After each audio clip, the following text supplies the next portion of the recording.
I think if you grow up in this area, you're kind of have that reliance of I'm going to go to my friends and family because it's all like, let's call it like low hanging fruit. Yeah. And we have them around here and maybe they're just like us. They've been here Yeah. forever. Yeah. And so you have that trust. it's like that's kind of like a crutch almost. Yeah. That you use like, oh, well, you can fall back. Oh, well, I know people. You have like that instant network to kind of like build yourself on. Yep. When you're new, like someone's coming into town, you don't have that. So you really, I think, have the ability to like do everything.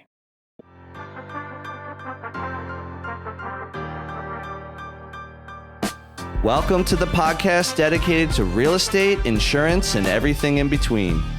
Join us as we take you along our own brokerage building journeys with additional wisdom from our network of business experts. Welcome to Bricks and Risk.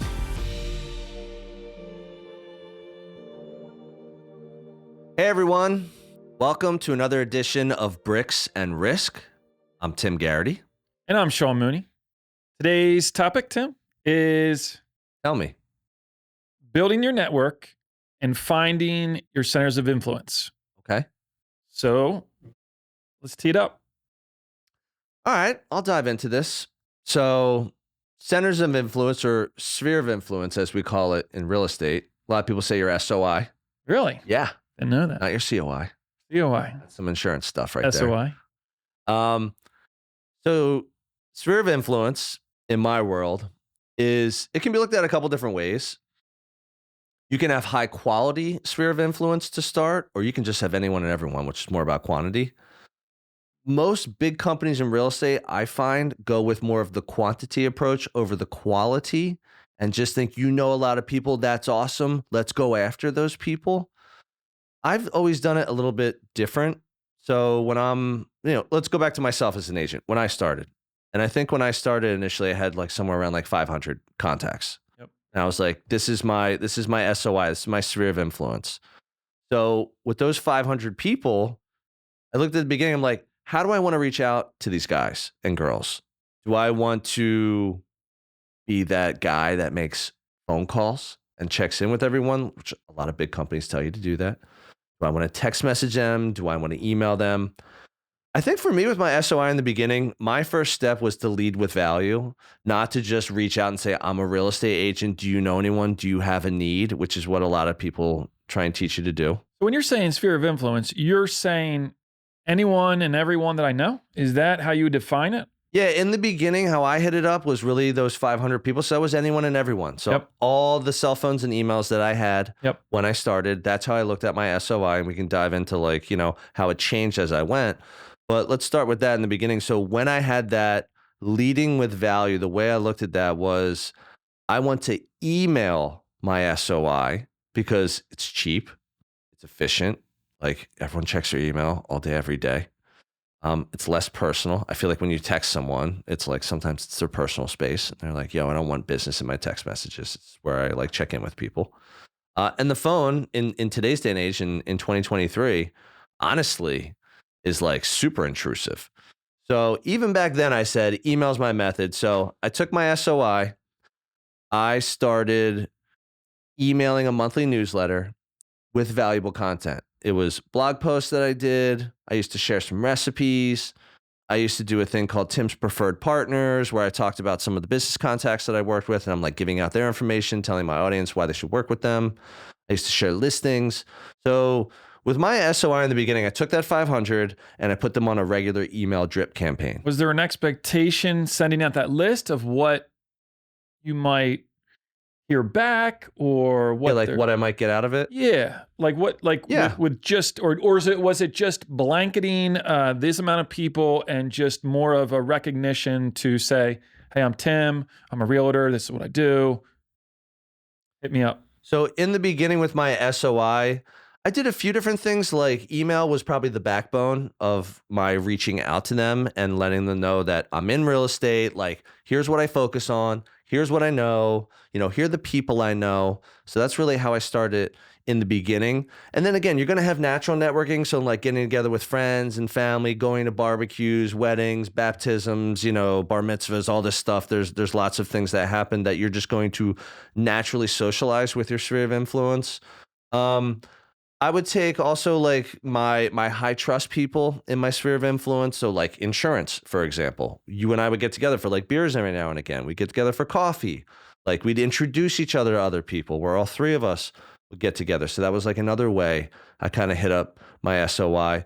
With the email itself, what I did is I pretty much just followed like industry averages. Like you should be getting somewhere, I don't remember the exact numbers, but maybe around like 20% open rate. And then you want to get clicked through in like, the 3 to 5% range or something like they're actually clicking on the blog post or actually clicking on the listing or the recipe or the contact. And I looked at that as like where our businesses differ is that you have to do more transactions with clients to get to a certain dollar amount. So like more policies have to be written. In real estate, I might only have to do 1 or 2 a month. Yep. So it's less about, it's not that you don't want to have conversion, you do, but you start looking at conversion in different ways and like more of the in-person stuff, in my opinion, stuff like that, or referrals, like where did that deal come from, and like tracking things. But how about with you? Like, so your center of influence in your world, tell me about that. So I've always looked at it when you say that it's weird because it's a totally different kind of definition as to how I perceive it or how I define it with people that we interact with. And the way I've always looked at it was centers of influence, meaning not like a client per se, but more so someone that has the ability to steer business your way. Yeah, almost like business builders. Yeah, exactly. So the way we look at it is like, all right, who are your centers of influence? Your centers of influence are attorneys, accountants, business owners, those types of people that you can get in front of, that you can build a relationship with, that can influence others and direct people in towards your business. So how did you start hitting up when you started with your COI? When you started doing that? Which is funny because COI is actually a certificate of insurance, which is like a very standard insurance term. Nice. For all you insurance nerds out there. I have one right next to me. But yeah, tell me, like, how did you hit up those people in the beginning? Like, what was your method? Mine was email. That was really what I liked doing. Like, what was yours? So I did a lot of in-person to try to build out my center of influence. And that is predominantly like those business types that I described, trying to meet them and in all kinds of ways, asking for like, oh, who does your accounting, and trying to speak to someone who can get you in your foot in the door with that type of business owner. So for your in-person, was it more like, let's get a cup of coffee, let's get lunch, let's get beers, all the above? Well, initially it was different networking groups.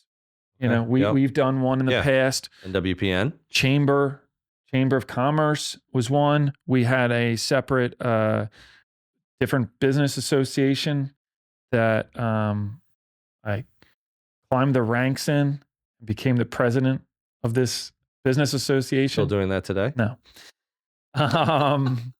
But nonetheless, it was a great opportunity to be in front of business owners where you could network and tell them what you do for a living and how you help other people, and just try to kind of make those and build and foster those relationships in the hopes that, they need an insurance person one day. And, oh, Sean, we know Sean. Yeah. There's a relationship there. That's awesome. And I think really finding, I got off a call earlier today, actually, with a business banker who we were helping close on a building on Friday. And it was last minute thing where they're kind of scrambling, and he reached out to someone that I knew and said, hey, I'm really jammed up on this, property. We're going to settlement. Yeah. And we're still like 11th hour scrambling to get this deal done. And reached out to a mutual friend of ours and referred us to them, and like lickety split, we got this done for them. Nice. And the insured was like, wow. Yeah, that was awesome. Yeah. How'd you do that? They literally had been working this deal for months. Wow. And just out of the blue, kind of like asked the mutual friend, hey, do you know anybody? And then we kind of like jumped in and got the deal done, and allowed them to close. But I think the important part was, okay, in this process, I was dealing with the banker, and he does a lot of these finance deals for these business owners that are buying different practices and stuff like that. So I reached out afterwards as a follow-up. Hey, how did it go with closing? Yeah. Just as kind of like a routine follow-up. And, settlement was great. Everything worked awesome. Thanks for your help. Great. And then I said to him, I said, hey, we come across these a lot, and we're able to help a lot of these business owners that are in a similar situation. Yeah. So you kind of took that and said, how do I start building like more of a relationship with you? Yep. Because we like under promised and completely over delivered. Totally. And now I'm going to add you to my COI. Yep. Because I think you and I should talk a little bit more, maybe do some more in person, so that you can keep, again, you're going to build a rapport. You're going to build a relationship naturally that way, but you have a really good starting point. You have an anchor of being like, we delivered. Yeah, they were SOL and you made it happen. And they're like, wow, that was impressive. So now you're like, okay, now I'm going to cultivate that. Yep. Because I don't know them. Like, how I know them is I just bailed them out and delivered. So now I want to put them in my COI, that let them know that I'm reliable, that I'm in a high trust field, which you are. And anytime you or anyone else needs a quote or gets in a jam or anything, like, you're not just saying every time you get in a jam, like, talk to me, but you are saying like, drop my name to more people because you saw what I could do. Hey everyone, this is Tim, your favorite Bricks and Risk co-host, but don't tell Sean. I hope you're enjoying this episode, and I'll get right back to it in a moment. Our audience grows through word of mouth, so if you would please take a moment of your time and give us a review on the platform you're on, that would be fantastic. Please also help spread the BNR word by sharing your favorite episode with a friend. We greatly appreciate your time and trust. Now, back to the show. Well, it's funny. He was like, all right, so like, what states do you do insurance in? Because I'm in this group of bankers that run nationally, and we're kind of in this, not a text chain, but, some sort of internal communication where they discuss things. And he's like, these things happen all the time. And, I'll be talking to this banker out in Minnesota, and he's like, would you be able to do that? And I was like, no, that's not something we can do. Right. But we do, Pennsylvania, New Jersey, Delaware, Maryland, like anytime this comes up, and they overlap. So some guys do some states, he does Ohio, Pennsylvania, and another agent that's Delaware, Maryland. Yeah. And so he's like, oh, well, I can bring you in to this group chain, and I can just take 4 of these people that cover that area. Okay. And you'd be a great resource for some of these guys, because we're constantly getting tripped up on this same exact scenario that, you just delivered on. So again, getting your foot in the door, delivering, building that relationship, showing them that you can, really provide a service. Yep. And then them bringing in other people for you to help. Yeah, no, that's awesome. And, I'll go back to what I was sharing initially, where it's like, hey, I got these 500 people, which now I think is a list of maybe like 6,500, like 7,000 people I have in my own contacts. Mm-hmm. They're more or less just kind of like merged in with everyone we have as a company. Yeah. And then we have company drip marketing that we do. So we do monthly email newsletter, we do quarterly reports, we do fall tips, we do spring tips, we do a happy home anniversary. So we have I think it's like 19 touch points through drip. Yeah. But these days, now that I have the most important people, my business builders, like you're talking about, like high trust people, like you said, business owners, accountants, financial planners, attorneys, all these relationships that I have where their networks have super high trust in them because they're in difficult industries like you and I are in. It's like they're very personal. Like they really they bail you out of situations when you need help. For me, it's like when someone buys a piece of real estate, usually it's the most expensive thing they're ever purchasing in their life. Yep. So I'm in a very high trust field. Unfortunately, I have a very low barrier of entry to get into real estate. Like you could be done your classes in a few weeks, take your test a few weeks later, and bam, you're in real estate. 6 weeks later, you got a license. You have no idea what the hell you're doing. And then now those people in your life are like, hey, Tim, can you help me buy a $500,000 house? And I'm going to say, hell yes, I can because I'm licensed. But do you really even know what you're doing? But what I will say is that, leading with the value through the email first, but then again, like the networking group we had, I do similar things that you did where I would be like, let's just go get coffee and catch up. Like you and I have done that. I've done that with a lot of people in my life. It's not just people I've known, for a long time that also happen to be in high trust industries like me. Like you meet these people over time. You meet the friend of a friend, you get that cold call, you deliver. And then once you deliver, and you feel like you're both on the same page and that person's like super appreciative, maybe they gave you an amazing Google review, then you have to be the one to take the lead to add them to your SOI, your COI. And you have a different, like they're getting all that drip from me just because they're part of my contacts, but you have to hand select those people and figure out, what do I want to do with them? So like some other things that I do besides the in-person meetings. Like an additional touch. So they're getting all of that and how you kind of take it to the next step. I'll try and do like 1 or 2 in-persons a year. I'll usually do at least one handwritten note. Something I'm incorporating that I just incorporated this year, which is fantastic. We're going to have this guest on soon, is I now send quarterly magazines to some of the top people in my life. I think it's about 160 people. So these are like all those high quality, high trust people, as well as like repeat clients, people, the business builders we talked about. So they get this magazine. And then sometimes I'll do a drop off, like a Popeye gift. So that's something that I'm like, I've done before. I've done it through the mail. I'm like looking at that as a different strategy because, we're in November 2023 now. And the market has slowed down because there's inventory issues. There's not enough real estate to buy.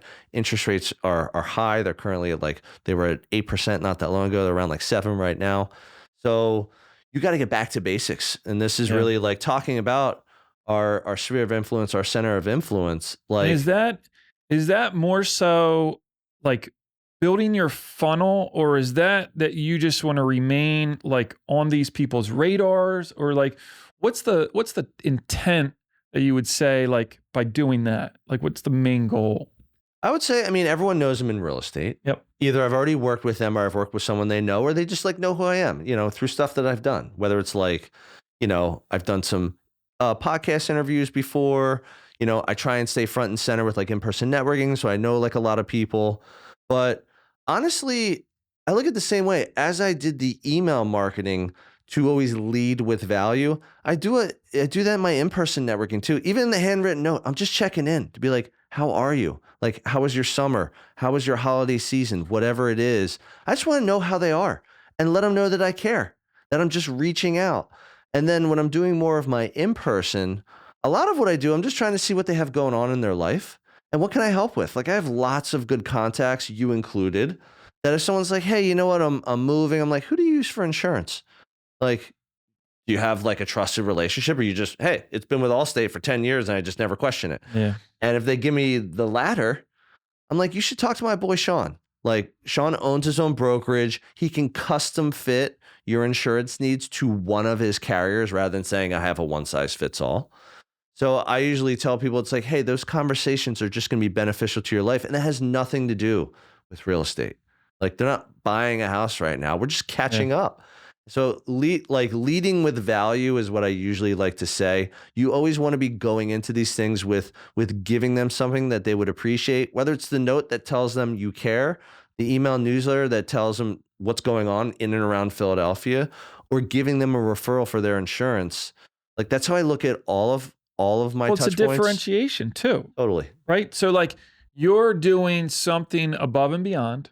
You're doing more than any other agent that they would know, or a friend, or, just if you boil it down to just a friend who provides a service. Yeah. You're going above and beyond, and you're really carving out and showing people how you're different, why you're different, and letting them know that like you're not just, you're more than a real estate agent. Yep. I would say. Yeah. No, and I would agree with all that. So here's a good segue question. So you and I are both from the Philadelphia area. Grew up in the suburbs, both lived in the city for a little bit, back in the suburbs, have families. Like we know a lot of people. Yeah. So it's easier, in my opinion, to keep cultivating, building up your network when you grew up in the market that you work in, because you have history, you have intimate knowledge, like you've lived in different places. So like you're like a true expert. But let's say you're not from Philadelphia, and let's say you're from Tampa, Florida. I'm just gonna throw that out there. So you're moving to Tampa. I'm moving to Tampa next week, let's say. Yeah. And I'm in real estate. Like, in your opinion, how would someone get started that isn't from that area that they grew up in, or they were an expert in, and they're starting new? Like, how would you do it? You have no contacts in Tampa. Like, how do you do it? Craigslist. Okay. No. It's a little weird, but. We got to be weird, right? You got, purple cow, right? No, I think that if it's someone new to the area, I think it's actually, this is going to sound weird, I think it's almost an advantage to you, right? So you don't know anyone. So you're not like, it's like painting with a blank canvas almost. Yeah. And like you can go to any group that you want. Yep. You can reach out to anyone that you want. I mean, almost like sky's the limit to like start building your because I think your COI. I think if you grow up in this area, you're kind of have that reliance of, I'm going to go to my friends and family because it's all like, let's call it like low hanging fruit. Yeah. And we have them around here, and maybe they're just like us. They've been here forever. Yeah. And so you have that trust. It's like, that's kind of like a crutch almost. Yeah. That you use, like, oh, well, you can fall back. Oh, well, I know people. You have like that instant network to kind of like build yourself on. Yep. When you're new, like someone's coming into town, you don't have that. So you really, I think, have the ability to like do everything. I mean, finding your niche, finding who operates in this area. I mean, that's kind of the ideas that I was kind of kicking around before we were even, prior to us coming on, was, finding the people that operate in your space. I think that's like one of the keys that can drive success. And it really doesn't matter what industry you're in, find the operators in your space, reach out. I mean, a lot of times, as well as I know, is so many people are willing to like, give time. If someone were to reach out to you on a cold email, LinkedIn or social media, and said, hey, I saw you on this podcast, could I grab a cup of coffee with you? Yeah. What are you going to say? Yeah, I would say yes. I mean, you're going to know if it's straight up or not straight up. You're going to know if someone's trying to fish, do a cold email I'm talking about everything being on the up and up. You're talking about everyone, like someone being straight up and being like, I really enjoyed this episode. Let's say you were talking about sphere of influence, center of influence. I'm getting into real estate. I saw your thing. I really liked it. Could you meet? Would you meet? Give me some ideas. Well, it's interesting you say that. So like actually right before I came here today, I got a text message from someone I've never met. So obviously I didn't have them. Scripted. Yeah, right? So I get a text message and says, I'm such and such. Yeah. I'm thinking of joining your brokerage. Can we talk? Which is super humbling to get to a point, at any point when you start a business, that someone recognizes who you are. Maybe they've done a little research. And what did they tell you, like how they came to you, or like how they found you, or like what? I came to find out that they live in the same area that our office is located. So, and again, I haven't even had this call yet. So Right. we basically we're texting today because that's how he reached out. Yeah. And we're going to chat tomorrow. But to your point, like someone reached out and said, like, I know who you are and I'm reaching out because I'm interested in learning more. Whether it be you as a solo agent, whether that be a business owner or just like a leader in your market, like, yeah, you're going to take that meeting. And to your point, like you can do that in any market. Yeah. Like maybe instead of like doing an email campaign to the 500 people, you know, that, like you said, low hanging fruit already have that. They already know you, they already like you, they already trust you. You have that. It's easier to do that, but you could easily go to any market. Let's go back to Tampa and find people on LinkedIn, find people in Facebook groups, find people on meetup.com that are just looking to get together for running or art, or they're foodies, or they go out to the movie, like whatever it is, they're into music.